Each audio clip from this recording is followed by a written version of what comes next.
Hello everyone, and welcome to Dagon. Dagon is a short, Lovecraft-inspired, sort of narrative experience. It's for free on Steam. And, I just decided I'd play it because, I kind of wanted to start doing, like, more, Halloween-themed videos as we get closer to October. And I thought this would make a nice little, short one to jump right into with the beginning of the month. It's based on the H.P. Lovecraft story Dagon. It's one of his first ones. I recommend it. It's pretty nice. It's a pretty short read. I think, yeah, we can just jump right into it.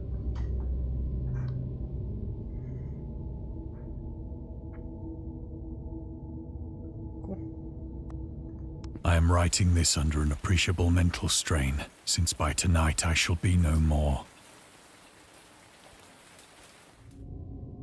During the game, you will encounter interactive elements. Some of them will allow you to continue your journey, others reveal interesting facts about the original short story. Okay.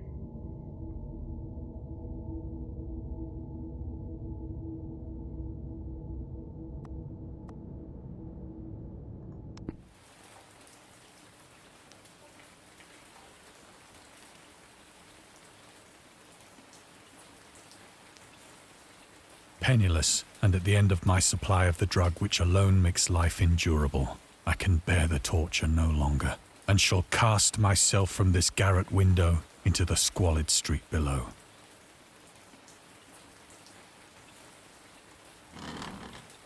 Do not think from my slavery to morphine that I am a weakling or a degenerate.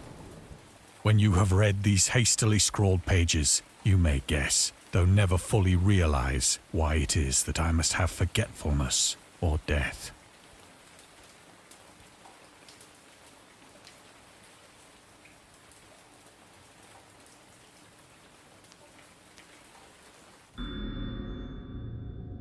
Okay, some morphine trivia. That's cool. I always love to know more about morphine. It was in one of the most open and least frequented parts of the broad Pacific that the packet of which I was supercargo fell a victim to the German sea raider.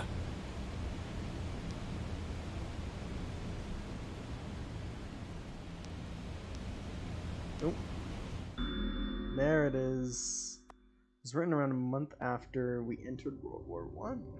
Cool.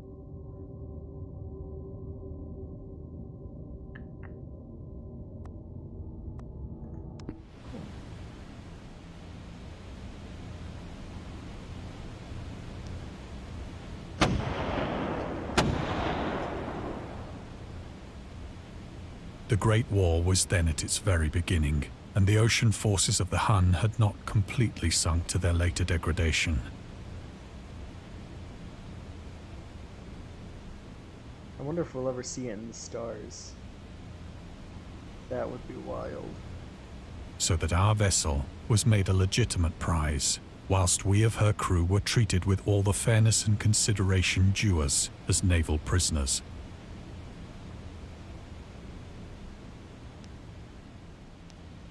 Yeah, there's the Huns. Funny Germans.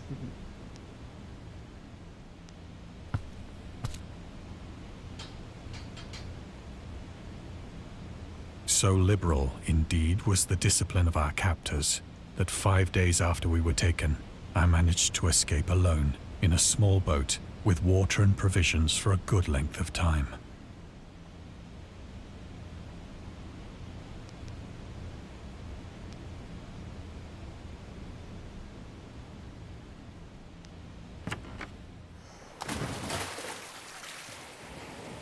When I finally found myself adrift and free, I had but little idea of my surroundings. Never a competent navigator, I could only guess vaguely by the sun and stars that I was somewhat south of the equator. Of the longitude, I knew nothing, and no island or coastline was in sight.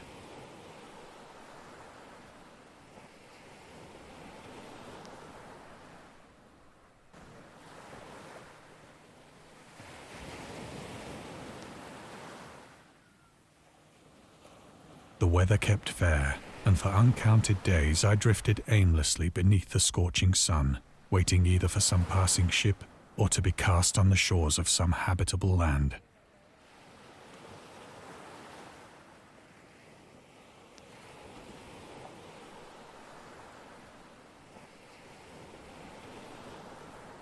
If I turn this way, I can look behind him. Doesn't seem to be doing much.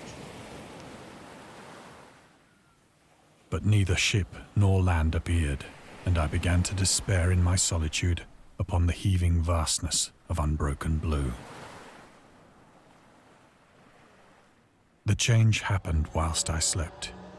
Its details I shall never know, for my slumber, though troubled and dream-infested, was continuous.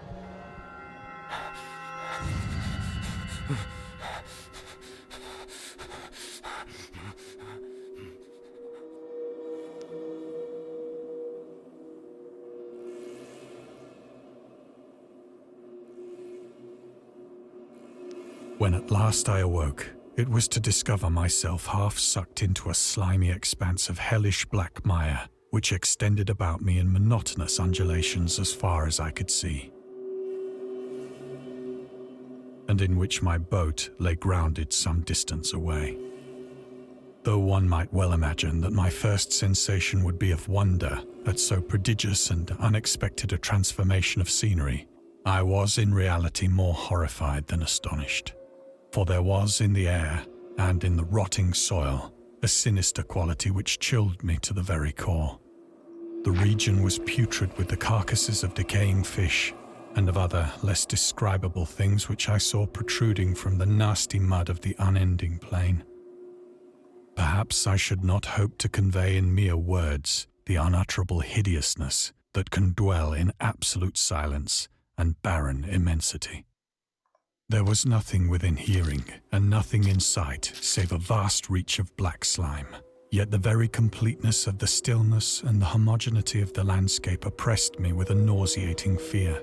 The sun was blazing down from a sky which seemed to me almost black in its cloudless cruelty, as though reflecting the inky marsh beneath my feet.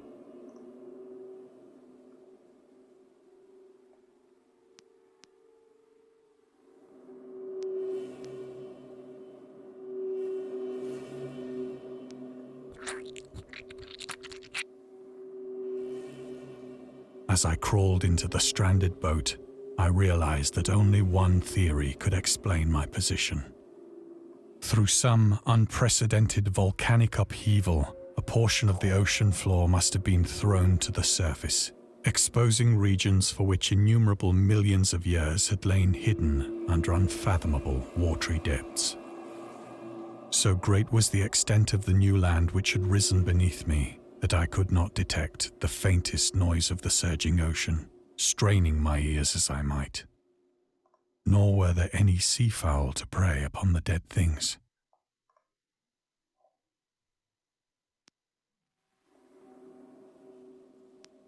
There it is. Alright, this is telling me about the science behind it, even though, well, the pseudoscience, I should say. For several hours I sat thinking or brooding in the boat, which lay upon its side and afforded a slight shade as the sun moved across the heavens. As the day progressed, the ground lost some of its stickiness and seemed likely to dry sufficiently for traveling purposes in a short time. That night I slept but little, and the next day I made for myself a pack containing food and water, preparatory to an overland journey in search of the vanished sea and possible rescue.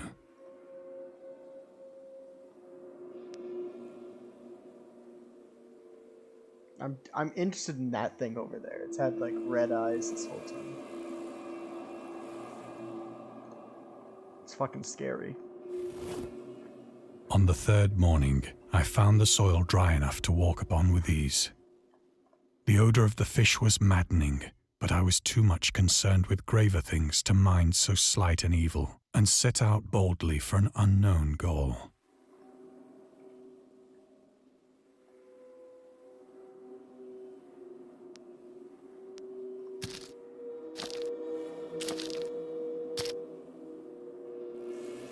All day I forged steadily westward, guided by a faraway hummock which rose higher than any other elevation on the rolling desert.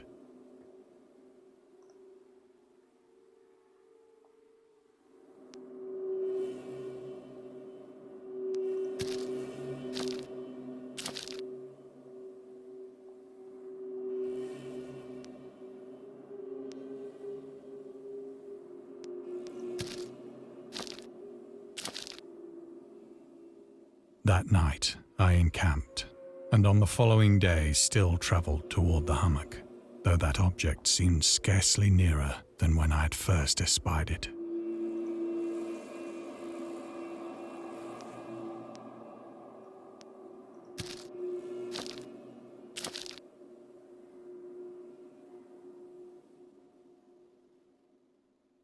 By the fourth evening, I attained the base of the mound, which turned out to be much higher than it had appeared from a distance.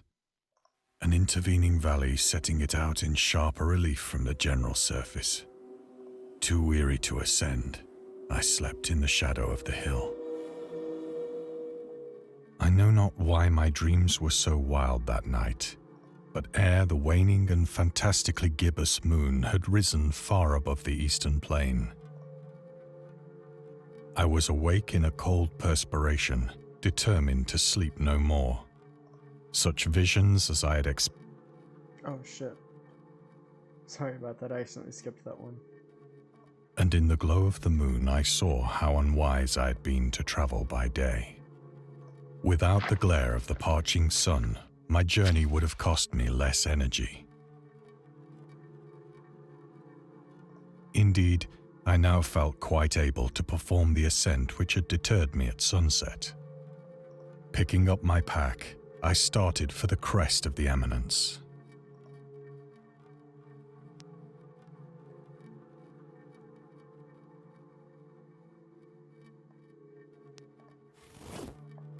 I have said that the unbroken monotony of the rolling plain was a source of vague horror to me. But I think my horror was greater when I gained the summit of the mound and looked down the other side into an immeasurable pit or canyon, whose black recesses the moon had not yet soared high enough to illumine. I felt myself on the edge of the world, peering over the rim into a fathomless chaos of eternal night. Through my terror ran curious reminiscences of Paradise Lost, and of Satan's hideous climb through the unfashioned realms of darkness. As the moon climbed higher in the sky, I began to see that the slopes of the valley were not quite so perpendicular as I had imagined.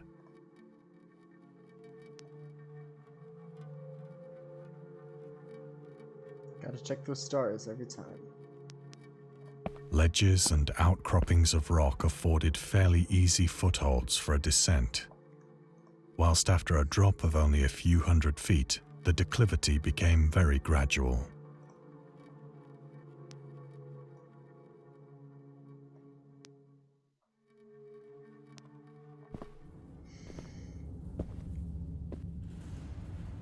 Urged on by an impulse which I cannot definitely analyze, I scrambled with difficulty down the rocks and stood on the gentler slope beneath, gazing into the Stygian deeps, where no light had yet penetrated. All at once, my attention was captured by a vast and singular object on the opposite slope, which rose steeply about 100 yards ahead of me, an object that gleamed whitely in the newly bestowed rays of the ascending moon.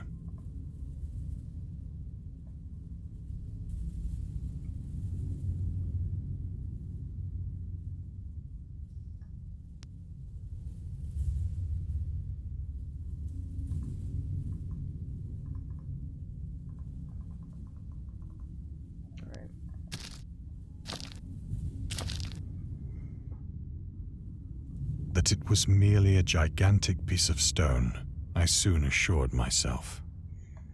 But I was conscious of a distinct impression that its contour and position were not altogether the work of nature.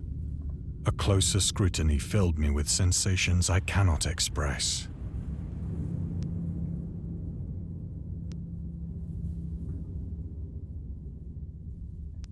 for despite its enormous magnitude and its position in an abyss which had yawned at the bottom of the sea since the world was young, I perceived beyond a doubt that the strange object was a well-shaped monolith, whose massive bulk had known the workmanship and perhaps the worship of living and thinking creatures. Dazed and frightened, yet not without a certain thrill of the scientist's or archaeologist's delight, I examined my surroundings more closely.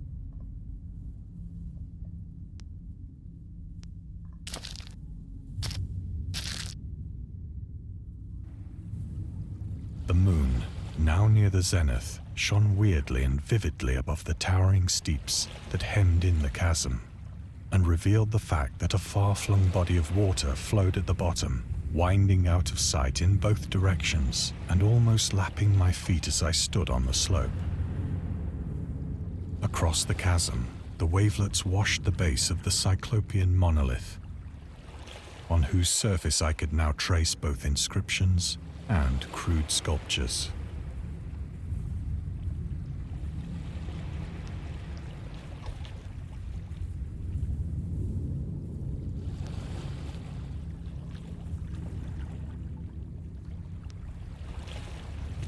The writing was in a system of hieroglyphics unknown to me and unlike anything I'd ever seen in books, consisting for the most part of conventionalized aquatic symbols such as fishes, eels, octopi, crustaceans, mollusks, whales, and the like. Several characters obviously represented marine things which are unknown to the modern world, but whose decomposing forms I had observed on the ocean-risen plain.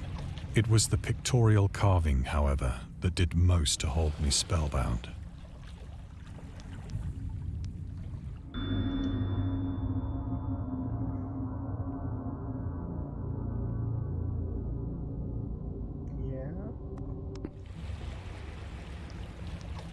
Plainly visible across the intervening water on account of their enormous size were an array of bas-reliefs whose subjects would have excited the envy of a Doré. I think that these things were supposed to depict men, at least a certain sort of men, though the creatures were shown disporting like fishes in the waters of some marine grotto, or paying homage at some monolithic shrine which appeared to be under the waves as well. Of their faces and forms I dare not speak in detail, for the mere remembrance makes me grow faint. Grotesque beyond the imagination of a Poe or a Bulwer. They were damnably human in general outline, despite webbed hands and feet, shockingly wide and flabby lips, glassy, bulging eyes, and other features less pleasant to recall. Curiously enough, they seemed to have been chiseled badly out of proportion with their scenic background. For one of the creatures was shown in the act of killing a whale, represented as but little larger than himself. I remarked, as I say, their grotesqueness and strange size, but in a moment decided that they were merely the imaginary gods of some primitive fishing or seafaring tribe, some tribe whose last descendant had perished eras before the first ancestor of the Piltdown or Neanderthal man was born.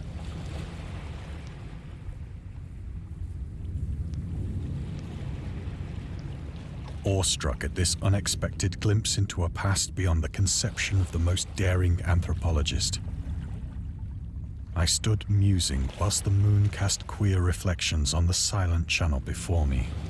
Then, suddenly, I saw it. With only a slight churning to mark its rise to the surface, the thing slid into view above the dark waters. Vast, Polyphemus-like and loathsome, it darted like a stupendous monster of nightmares to the monolith, about which it flung its gigantic scaly arms, the while it bowed its hideous head and gave vent to certain measured sounds. I think I went mad then. Of my frantic ascent of the slope and cliff, and of my delirious journey back to the stranded boat, I remember little.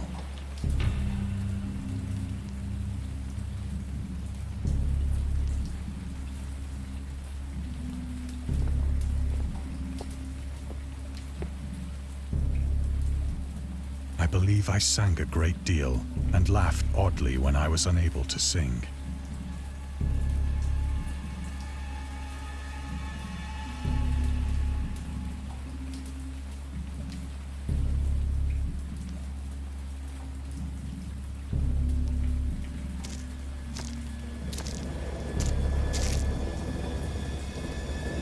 I have indistinct recollections of a great storm sometime after I reached the boat. At any rate, I know that I heard pearls of thunder and other tones which nature utters only in her wildest moods.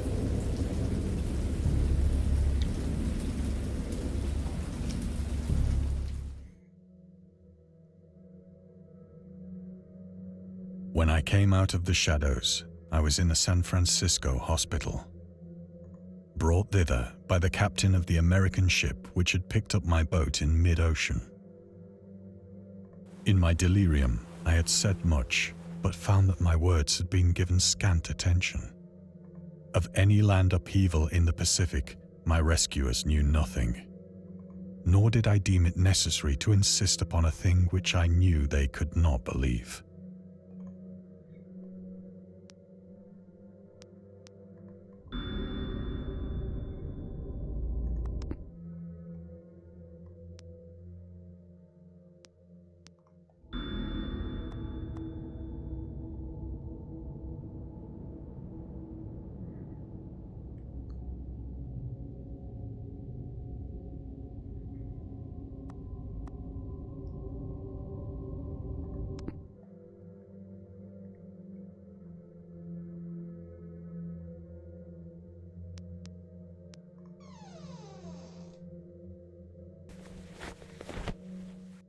Once I sought out a celebrated ethnologist and amused him with peculiar questions regarding the ancient Philistine legend of Dagon, the fish god.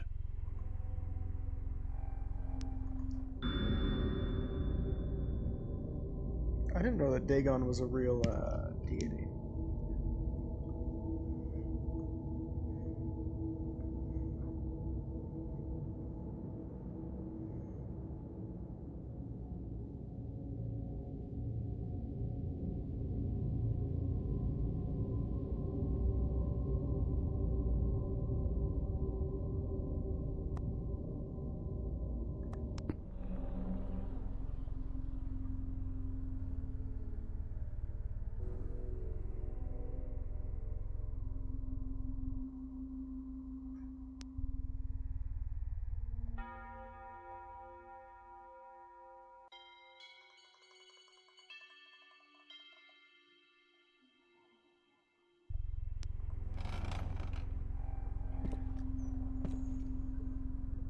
But soon perceiving that he was hopelessly conventional, I did not press my inquiries. Yep.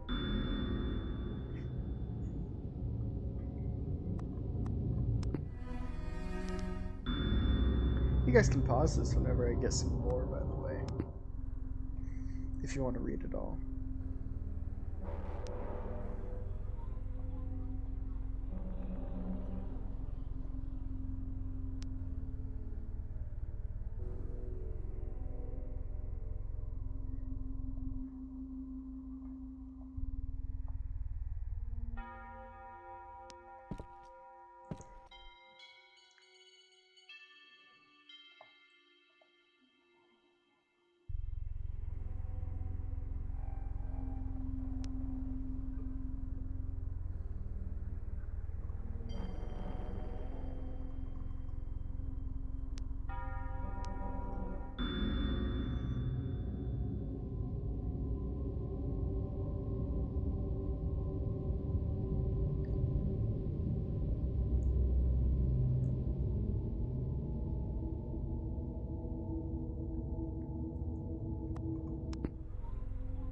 I don't even know where that elder sign was, not gonna lie. I think I missed quite a few of them.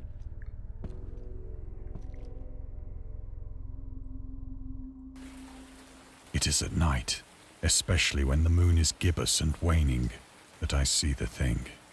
I tried morphine, but the drug has given only transient surcease. and has drawn me into its clutches as a hopeless slave. So now I am to end it all, having written a full account for the information or the contemptuous amusement of my fellow men.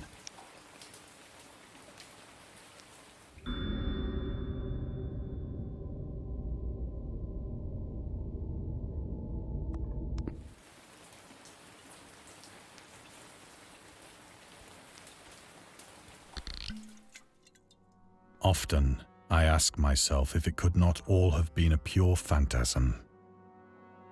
A mere freak of fever as I lay sun-stricken and raving in the open boat after my escape from the German man-of-war. This I ask myself, but ever does there come before me a hideously vivid vision in reply.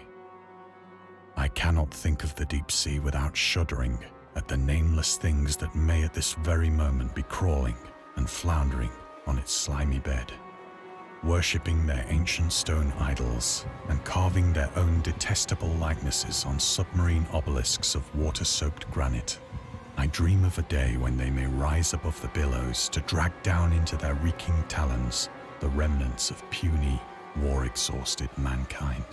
Of a day when the land shall sink and the dark ocean shall ascend amidst universal pandemonium.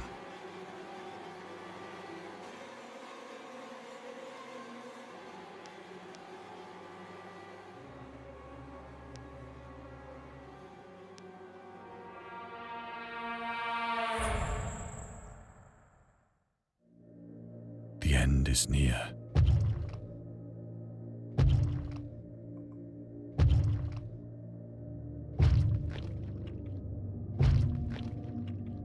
I hear a noise at the door, as of some immense slippery body lumbering against it.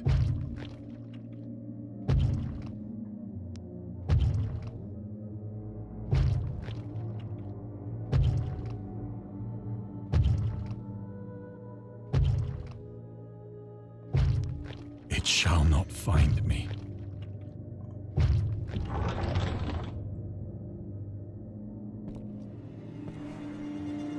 God, that hand!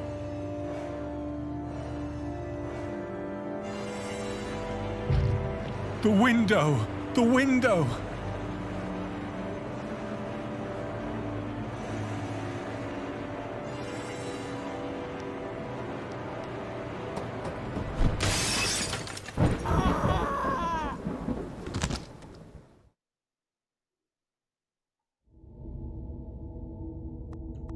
There we are. The end of Dagon. What an interesting little story. There was apparently a lot of trivia that we missed. I thought it would be just slightly more obvious than it was. But no, that one on the clock face really got me. I'm going to see real quick how much trivia I unlocked after it's done loading here. Trivia. Okay, so it looks like I missed one there. 1, 2, 3, 4, 5, 6, 7, 8, 9, 10, 11, 12. So I got 12 out of 20. Cool. Let's, oh shit, that's another game.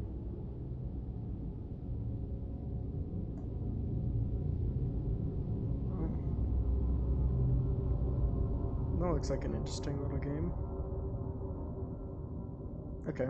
Well, anyway, there's the end of Dagon. I hope you guys enjoyed it.